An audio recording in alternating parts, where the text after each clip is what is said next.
Sí, buenos días, queridos amigos. Una vez más, bienvenidos a su canal de YouTube que lleva mi nombre, Raúl Alfonso Prada. Hacía tiempo que no hacíamos un nuevo video de las cuestiones de inmigración. La razón fundamental es que a fin de año y principios de este 2022 no ha habido muchas noticias.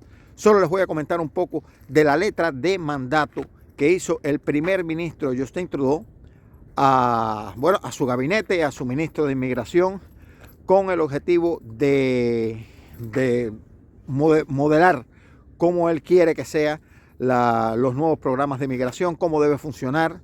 Se ha hablado mucho, se ha hablado de la ciudadanía gratis, de muchas otras medidas. Y les voy a explicar los pros, los contras y las cosas que son para alegrarnos y otras para esperanzarnos, pero algunas que todavía no están en ejecución, porque sencillamente son eso, un proyecto, una letra de mandato, pero no es todavía nada oficial. El día 14 de este mes, déjenme decirles, se deben actualizar todos los programas de inmigración, todos los sitios de inmigración de Canadá.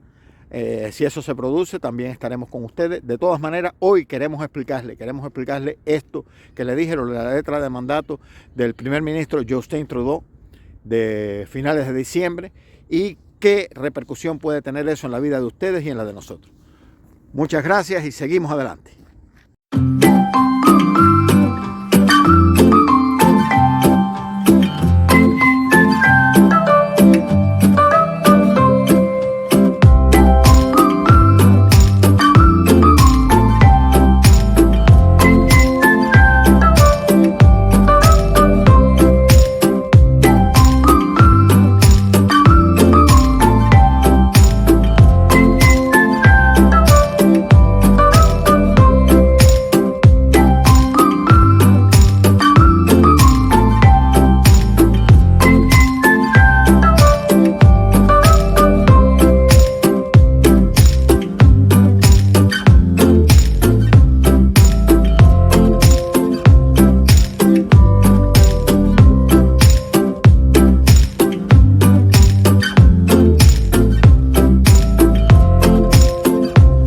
Bueno, como les explicaba de la carta de mandato del primer ministro Justin Trudeau al ministro que tiene que ver con la ciudadanía, ministro de Inmigración, de Refugiados y la Ciudadanía, él, después de estas explicaciones de todo lo que ha pasado en estos años, de la COVID, etcétera, etcétera, le señaló una vez más los puntos que se debían tener en cuenta, que debían reforzarse en este año, e incluso allí explica que tienen que trabajar con el Parlamento, con la ciudadanía, con el Senado, para lograr esto.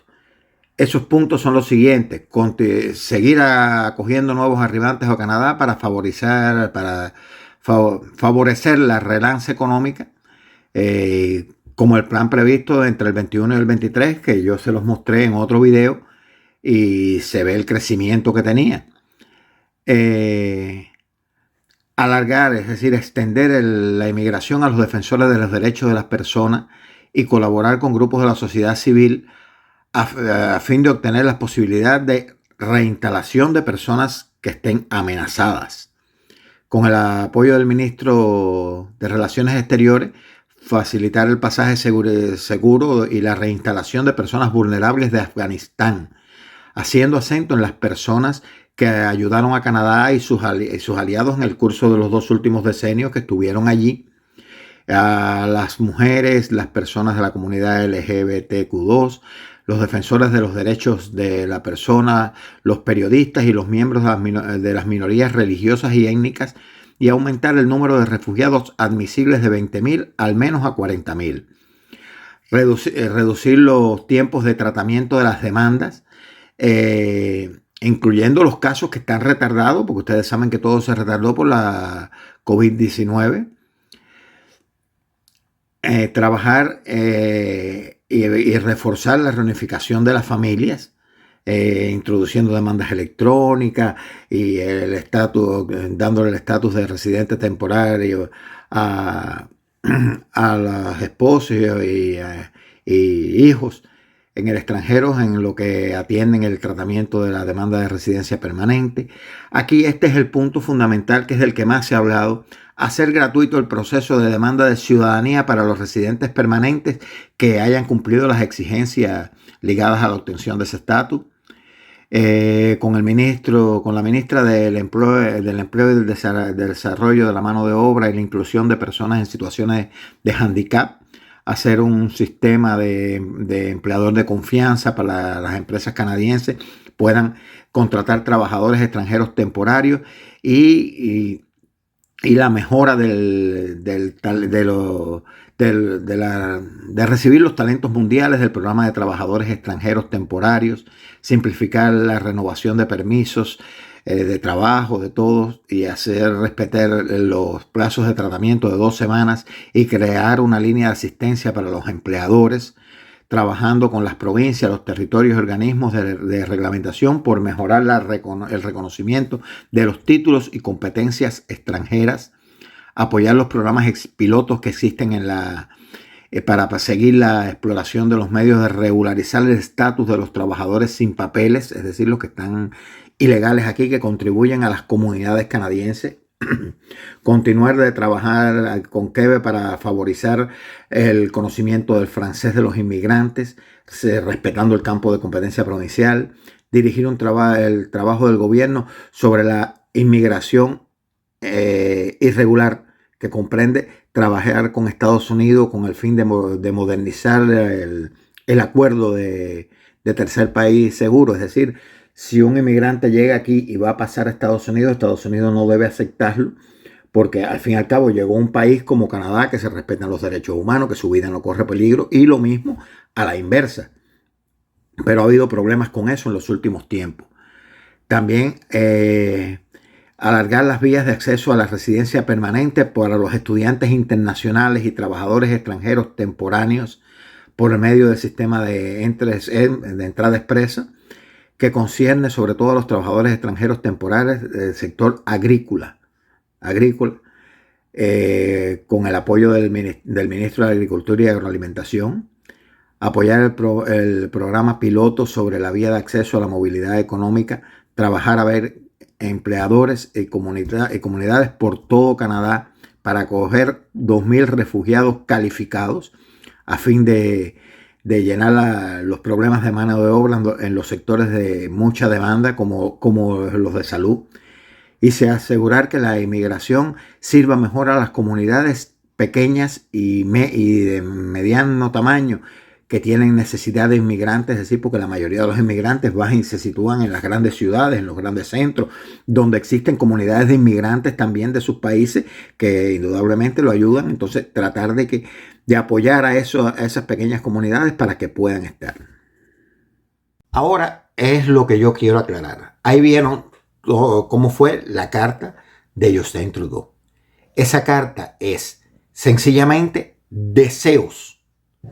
No quiere decir que porque el primer ministro, ese ciudadano canadiense que hoy o desde el año 2015 su trabajo es ser el primer ministro, ya desde que él lo diga las leyes cambiaron. No. Eso es un parlamento. Esas leyes tienen que aprobarse. Por eso él en la primera parte de la carta habla mucho de hacer comprender a los diputados a todo eso, porque además el gobierno de Justin Trudeau es minoritario. Es decir, en Canadá hay un parlamento. Ese parlamento tiene 338 asientos. Hay que tener, por supuesto, 170 parlamentarios.